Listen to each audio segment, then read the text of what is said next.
নমস্কার, ভক্তি চ্যানেলে আপনাদেরকে স্বাগত। আমরা শ্রী শ্রী রামকৃষ্ণ কথামৃত পাঠ করছি। এটি আমাদের প্রত্যেক দিনের পাঠ। প্রত্যেক দিন দুপুরবেলা আমরা এই পাঠটি করে থাকি। ইতিমধ্যে যারা নিয়মিত শোনেন তারা জানেন, আর যারা জানেন না, অর্থাৎ আমাদের আজকের পর্বে যারা নতুন, তাদের উদ্দেশ্যে বলি, আপনারা অবশ্যই আমাদের এই ভক্তি চ্যানেলটি সাবস্ক্রাইব করে ফেলুন। কারণ আমরা প্রত্যেক দিন দুপুরবেলা শ্রী শ্রী রামকৃষ্ণ কথামৃত যেমন পাঠ করি, ঠিক তেমনি আমরা সন্ধেবেলা আমাদের এই মহান সনাতন হিন্দু ধর্মের কোনো না কোনো বিষয় নিয়ে কথা বলি, আলোচনা করি। এই সবেরই নোটিফিকেশন যেমন আপনি পেয়ে যাবেন, ঠিক তেমনি আমরা ভীষণভাবে উৎসাহিত হই। আর সেই উৎসাহকে পাথেয় করেই আজকে আমরা আমাদের পাঠের আরো একটি পর্ব শুরু করছি। আজকে আমরা একটা নতুন অধ্যায় শুরু করব, যে অধ্যায়ের নাম শ্রীম রেখেছেন শ্রী রামকৃষ্ণ দক্ষিণেশ্বরে ও ভক্ত সঙ্গে। আমরা পাঠ করতে করতে কখনো কখনো কোনো বিষয়ে ব্যাখ্যা দিই, কোনো তত্ত্বকথার ব্যাখ্যা দিই, যার ব্যাখ্যা ঠাকুর দেননি বা শ্রীম করেননি, আমরা তারই ব্যাখ্যা দিই। আজকে যেমন আমরা জেনে নেব আমি কে। এই যে আমি কে মানে আত্মদর্শন, এই আত্মদর্শন কথাটা এখানে আসবে কথামৃতে আজকে পাঠে। তাই আমরা কিন্তু ঠাকুর এর সম্পূর্ণ ব্যাখ্যাটা দেননি, শ্রীমও দেননি। তাই আজকে এই পাঠ করতে করতে আমি জেনে নেব যে এই আমাদের এই সনাতন হিন্দু ধর্মে আত্মদর্শন কাকে বলে, অর্থাৎ আমি কে, এই ধারণাটা কি আসলে, সেইটি আমরা আজকের পাঠ করতে করতে জেনে নেব। তা এই যে অধ্যায় শ্রী রামকৃষ্ণ দক্ষিণেশ্বরে ও ভক্ত গৃহে, এর প্রথম পরিচ্ছেদ, যেটির শ্রীম লিখছেন শ্রী রামকৃষ্ণ বলরাম মন্দিরে রাখাল মাস্টার প্রভৃতির সঙ্গে, এর একটি উপশিরোনাম তিনি দিয়েছেন। শ্রীম লিখছেন, ঠাকুর শ্রী রামকৃষ্ণ আজ কলিকাতায় বলরামের বাটিতে শুভাগমন করিয়া আছেন। মাস্টার কাছে বসিয়া আছেন, রাখালও আছেন। ঠাকুরের ভাবাবেশ হইয়াছে। আজ জ্যৈষ্ঠ কৃষ্ণ পঞ্চমী, সোমবার, 12ই আষাঢ়, 25শে জুন 1883 খ্রিস্টাব্দ। বেলা প্রায় 5টা হইয়া আছে। একটা নিখুঁত বর্ণনা বরাবর যেটা আমরা বলি, শ্রীম দেন। কেন দেন? তার কারণ হচ্ছে এই যে তিথি বার নক্ষত্র এত নিখুঁত ভাবে উল্লেখ না করলে কি খুব ক্ষতি হতো? অবশ্যই। তার কারণ তিনি যখন লিখেছেন, হয়তো তিনি চেয়েছেন যে আমরা যেন সেই সময়টাকে উপলব্ধি করতে পারি। এবার সেই সময়টাকে যদি উপলব্ধি করতে পারি, তাহলে কি হবে? হবে এটাই, আমরা ভাবগতভাবে সেই স্থানটায় যেন উপস্থিত হতে পারি। যদি একটা সুন্দর চিত্র তিনি এঁকে দেন আমাদের সামনে, যদি সেই চিত্রটা ফুটে ওঠে, তাহলে আমাদের মনটা সেখানে গিয়ে পড়বে।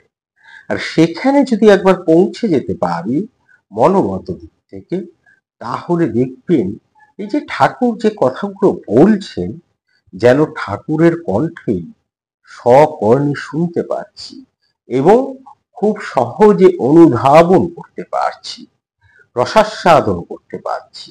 আর তাহলেই কথামৃতের মাহাত্ম্যটা আমরা বুঝতে পারব। হয়তো এই কারণেই শ্রীম এত নিখুঁত ভাবে সবকিছুর বর্ণনা দিয়েছেন। তিথি নক্ষত্র বার সবকিছু, সময় সবকিছু উল্লেখ করেছেন। তাই কথামৃত যখন পাঠ করবেন, একটাই অনুরোধ, বা যদি শোনেন, তা কোনো অংশই, কোনো শব্দই কোনোভাবে বাদ দেবেন না। তাহলে দেখবেন আমরা খুব সুন্দরভাবে এর রসটা নিতে পারবো, এর মাহাত্ম্যটা বুঝতে পারবো। শ্রীমা লিখছেন, শ্রীরামকৃষ্ণ ভাবাবিষ্ট। দেখো, আন্তরিক ডাকলে স্বরূপকে দেখা যায়, কিন্তু যতটুকু বিষয়ভোগের বাসনা থাকে ততটুকু কম পড়ে যায়। মাস্টার, আজ্ঞা, আপনি যেমন বলেন ঝাঁপ দিতে হয়। শ্রীরামকৃষ্ণ আনন্দিত হইয়া, ইয়া।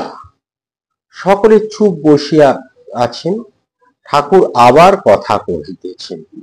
শ্রীরামকৃষ্ণ মাস্টারের প্রতি, দেখো, সকলেরই আত্মদর্শন হতে পারে। এই যে আত্মদর্শন হতে পারে, ঠাকুর কথাটা বললেন সকলেরই হতে পারে। এই আত্মদর্শনটা কি? আত্মদর্শন হচ্ছে নিজেকে জানা, নিজেকে বোঝা। আমাদের যে দর্শন, আমাদের এই সনাতন দর্শন বা সনাতন হিন্দু দর্শন যাই বলি না কেন, এর মূল লক্ষ্যটা কি বা অন্যতম একটি লক্ষ্য কি? অন্যতম লক্ষ্য হচ্ছে মোক্ষ লাভ করা। আমাদের ধর্মে এই সুযোগটা রয়েছে, অর্থাৎ বারবার তুমি ফিরে আসো, তোমার আত্মাকে সম্পূর্ণ পরিশুদ্ধ করো, সম্পূর্ণ জ্ঞানী করে তোলো। মানে আত্মা একবার স্বর্গে চলে গেল বা নরকে চলে গেল, তার মানেই যে সে শেষ হয়ে গেল তা কিন্তু নয়। আমাদের দর্শনে সেই আত্মা বারবার ফিরে আসতে পারে বা ফিরে আসে, এই কারণে যে তাকে সম্পূর্ণটা জানতে হবে, সম্পূর্ণটা বুঝতে হবে, অর্থাৎ তাকে জ্ঞানী হতে হবে। তা সেই আমাদের মূল লক্ষ্যটাই হচ্ছে মোক্ষ লাভ, জন্ম মৃত্যুর এই যে চক্র, এই চক্র থেকে মুক্তি লাভ। এবং এই যে মুক্তি, এই মুক্তি কিন্তু কেবল আমাদের বাহ্যিক আচরণ, যজ্ঞ বা বিভিন্ন যে পুণ্য কর্ম করি তার মাধ্যমে কিন্তু নয়, বরং বরং হচ্ছে নিজের প্রকৃত সত্তাকে উপলব্ধি করার মাধ্যমেই এই মুক্তি অর্জন করতে হয়। এই যে উপলব্ধি, এই উপলব্ধি হচ্ছে আত্মদর্শন।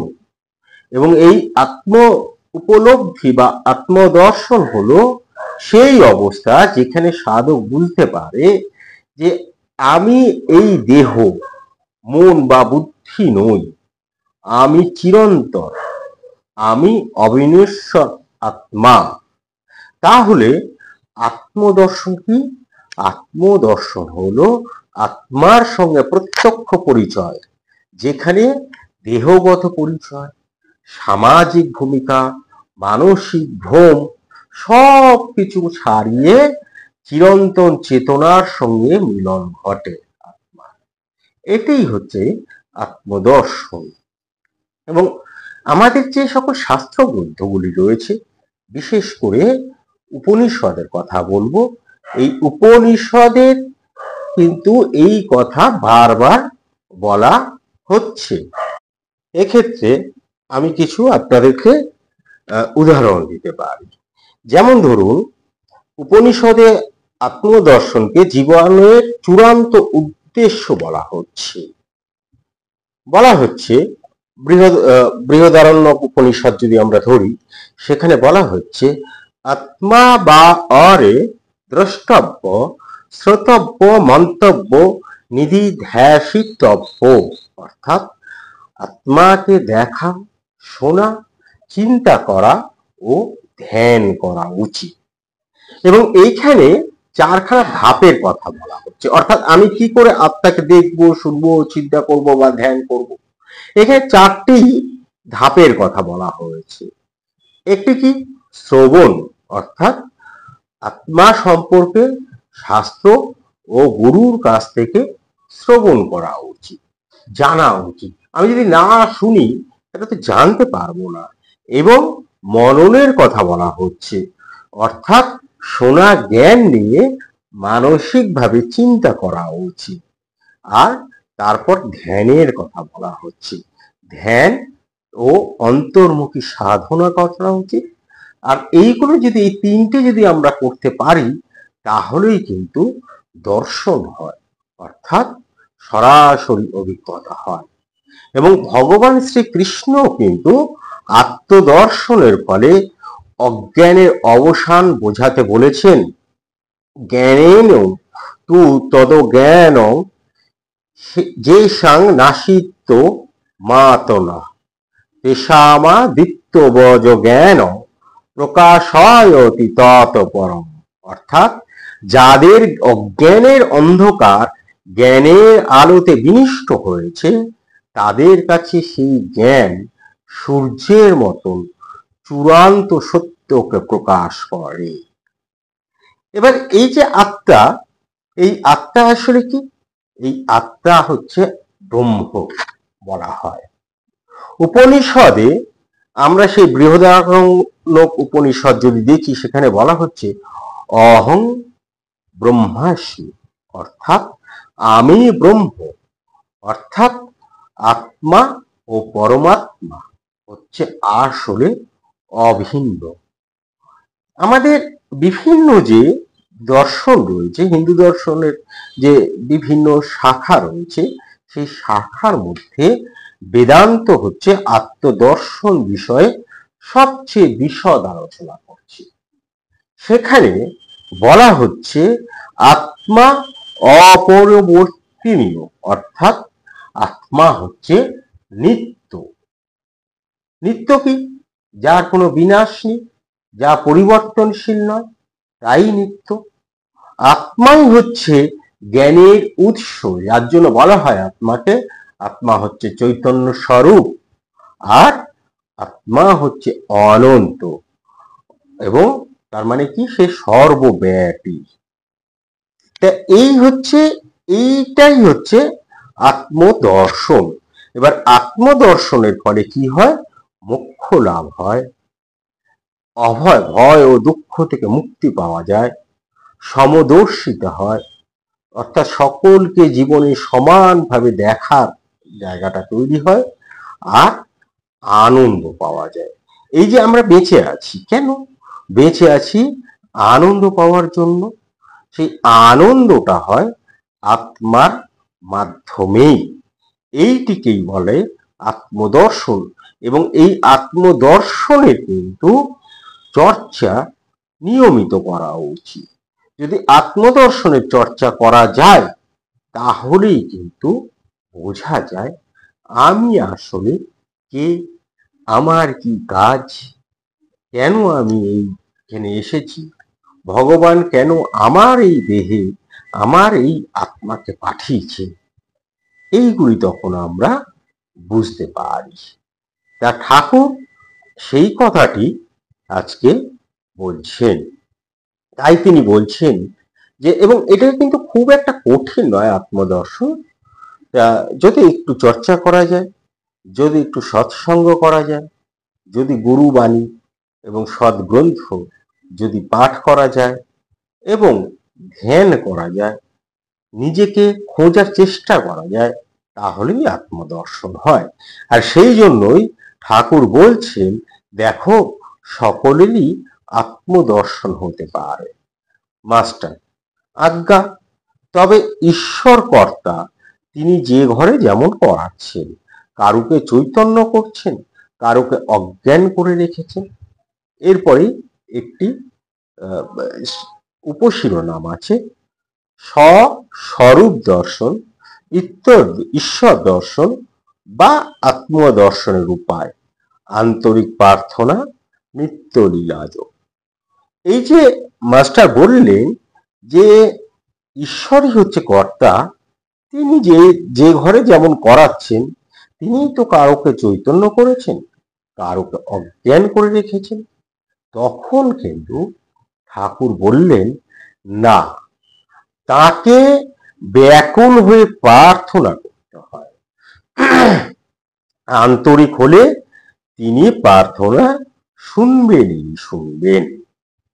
সেই সময় একজন ভক্ত বলেন, আজ্ঞা হ্যাঁ, আমি যে রয়েছে তাই প্রার্থনা করতে হবে, আমি যে রয়েছি তার প্রার্থনা করতে হবে।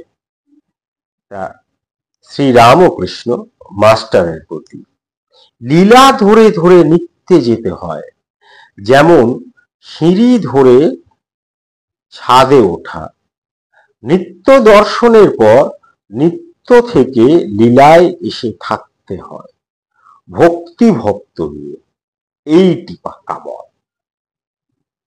আমরা যেটা করি অনেকেই, আমরা ভাবি যে আমাদের তো হচ্ছে না, চেষ্টা করছি, কোথায় আত্মদর্শন, কোথায় নিজেকে জানা, কিছুই তো হচ্ছে না, আলোর জ্যোতির আটুকু পর্যন্ত দেখতে পাচ্ছি না। আসলে ওইভাবে তো হয় না। ঠাকুর বলছেন কিভাবে হয়, লীলা ধরে ধরে নিত্যে যেতে হয়, যেমন সিঁড়ি ধরে ধরে ছাদে ওঠা। নিত্য দর্শনের পর নিত্য থেকে লীলায় এসে থাকতে হয়, অবস্থান করতে হয়, দুম করে সেখান থেকে বেরিয়ে গেলে হয় না, এবং ভক্তি ভক্ত নিয়ে, এটি হচ্ছে ঠাকুর বলছেন পাকা মত। এবং তারপরেই তিনি বলছেন এই যে লীলা কি, কোন লীলাগুলি, লীলা ধরে ধরে নিত্যে যেতে হয় বলছেন, তারও উত্তর ঠাকুর দিয়েছেন। বলছেন তার নানা রূপ, নানা লীলা, ঈশ্বর লীলা, দেব লীলা, নরলীলা, জগৎ লীলা। তিনি মানুষ হয়ে অবতার হয়ে যুগে যুগে আসেন প্রেম ভক্তি শিখাবার জন্য। দেখো না চৈতন্যদেব, এই যে মহাপ্রভু মহাপ্রকাশ হয়েছিল যে সময়টা, সেই সময়টায় যদি আপনারা পৌঁছান বা সেই সময়টা নিয়ে যদি একটু দেখেন, চর্চা করেন, আমরা এর আগের দিন এটা বিস্তারিত বলেছি, এর আগের দুটি আগের দুটি পর্বের মধ্যে, যে মহাপ্রভুর মহাপ্রকাশ হয়েছিল কোন সময়টা, যে সময়টায় একদিকে ইসলাম ধর্মের এবং আরেকদিকে ব্রাহ্মণ ধর্মে, এই দুটো ধর্মের সারাশি চাপে মানুষ অষ্টাগত হয়ে উঠেছিল, আমাদের সনাতন ধর্ম আঘাতপ্রাপ্ত হয়েছিল, এবং মানুষ বারবার অহিংসার শিকার হচ্ছিল, জাত পাত এই বর্ণ এগুলো বিভেদটা বেড়ে গিয়েছিল, মানুষের সঙ্গে মানুষের বিভেদ বেড়ে গিয়েছিল। কারণ কারণ ব্রাহ্মণদের চাপের জন্য অনেক মানুষেরই তখন ঈশ্বরকে আরাধনা করার, পূজা করার অধিকার ছিল না, যেমন ঠিক তেমনই ইসলাম যে ধর্মীয় শাসক যারা, তাদের চাপের জন্য সনাতনীরা বাধ্য হচ্ছিলেন ইসলামকে গ্রহণ করতে। ঠিক সেই সময় আমাদের এখানে ধর্মীয় আধ্যাত্মিক চর্চা বারবার ব্যাহত হয়েছিল, এবং সেই সময় এই সাধারণ মানুষকে উদ্ধারের জন্য মহাপ্রভুর মহাপ্রকাশ ঘটেছিল। ঠিক এইভাবেই আমরা বিভিন্ন সময় বিভিন্ন অবতারের প্রকাশ দেখতে পাই। ধর্মকে স্থাপন করার জন্য বারবার তারা এসেছেন এবং আমাদেরকে উদ্ধার করেছেন, যেমন পরবর্তীতে আমরা দেখতে পাই ভগবানের শ্রী রামকৃষ্ণ এসেছেন। সেই তিনি বলছেন যে তিনি মানুষ হয়ে অবতার হয়ে যুগে যুগে আসেন এবং প্রেম ভক্তি শেখাবার জন্য আসেন। মূল হচ্ছে প্রেম ভক্তি, এর থেকে সহজ মনে হয়, ভক্তির এর থেকে আর সহজ মনে হয় উপায় আর কিছু নেই। প্রেম কি করে, ব্যাকুল করে তোলে। আমি যাকে ভালোবাসি, আমি যাকে সর্বস্ব দিতে চাই, তার প্রতি যে আমি যখন আমার প্রেমটা জাগে, তখন আমি স্বাভাবিকভাবেই তার ব্যাকুল হয়ে যাই, সব সময় তার মুখ দেখি, সবকিছুতেই যেদিকেই তাকাই সেদিকেই হচ্ছে তার মুখ, তার দেহ, তার গন্ধ। হ্যাঁ, কলেজ লাইফে হতো না এরকম, কোনো একটি মেয়ের প্রেমে পড়লে বা কোনো একটি মেয়ে যদি ছেলের প্রেমে পড়তো, খাতা খুলছি তার মুখ, বই খুলছি তার মুখ, আকাশ পানে তাকাচ্ছি তার মুখ, সর্বদা তার কথা মনে পড়ে। তা যদি এই প্রেমটা যদি একটু বদলে দিয়ে ঈশ্বর অভিমুখে করে যাওয়া যায়, তাহলে কিন্তু সর্বদা তার কথাই মনে হবে, তারই তখন নাম করতে ইচ্ছা হবে, মনে হবে তাকে তো ভালোবাসি, তার প্রতি আমার প্রেম হয়েছে, তাই মনে হয় তার গল্প একটু পড়ি, সবাইকে একটু তার কথা শোনাই। হ্যাঁ, তা সেই প্রেম ভক্তি শেখাবার জন্যই কিন্তু এই অবতারেরা বারবার এসেছেন। যেমন এসেছিলেন মহাপ্রভু চৈতন্যদেব, এবং তিনি বলছেন, ঠাকুর বলছেন, অবতারের ভিতরেই তার প্রেম ভক্তি আস্বাদন করা যায়। তার অনন্ত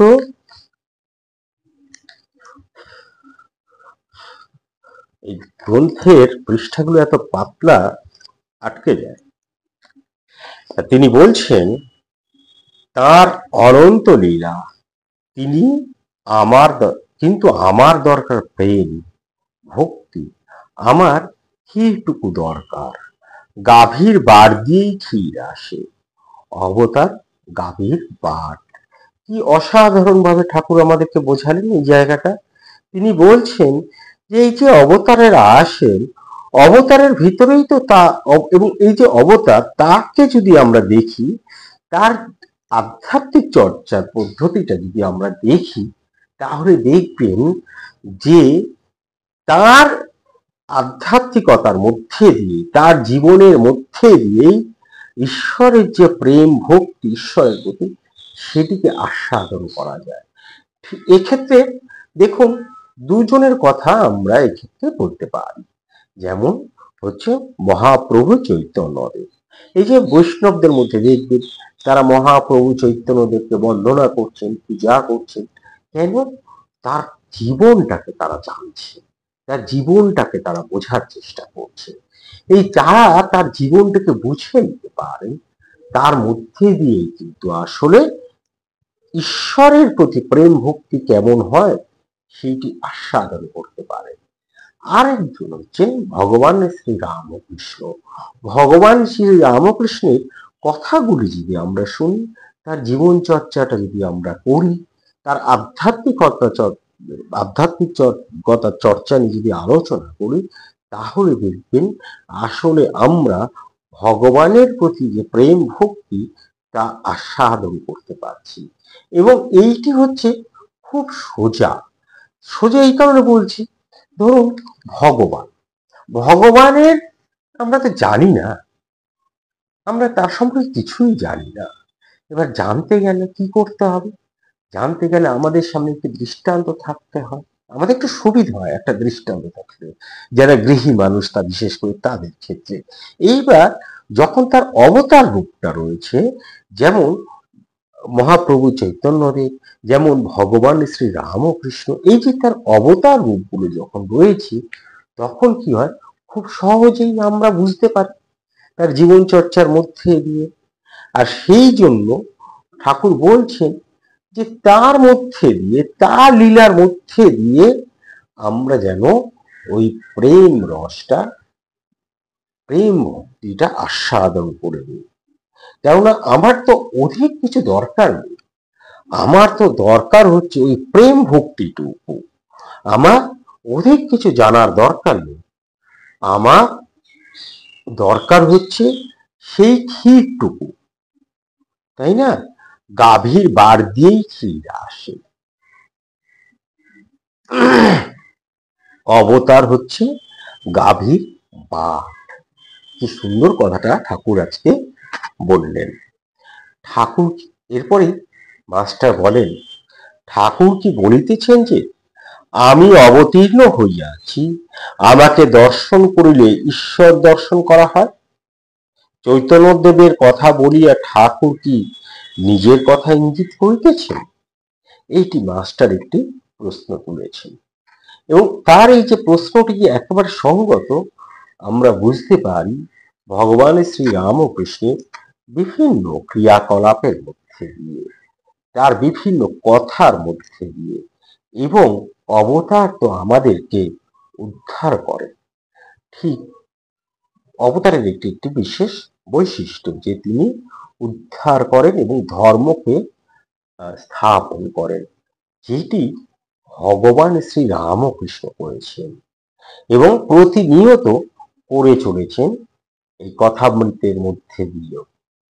যে পতিত যারা আমরা, আমাদেরকে তিনি উদ্ধার করছেন, ধর্মটাকে জানাচ্ছেন, ধর্মটাকে শেখাচ্ছেন, বোঝাচ্ছেন, এবং সেই জন্যই হয়তো তিনি প্রকটিত হয়েছে। আজকে এই পর্যন্তই। এর পরের দিন আমরা দ্বিতীয় পরিচ্ছেদ পাঠ করব। ভালো থাকবেন, ভালো রাখবেন, নিজে আনন্দে থাকবেন, অন্যকে আনন্দিত রাখবেন। আর যদি আমাদের এই পাঠ ভালো লাগে তাহলে অবশ্যই একটু লাইক করে যান এবং মন্তব্যে লিখে যান কেমন লাগছে আমাদের এই পাঠ। ধন্যবাদ, নমস্কার।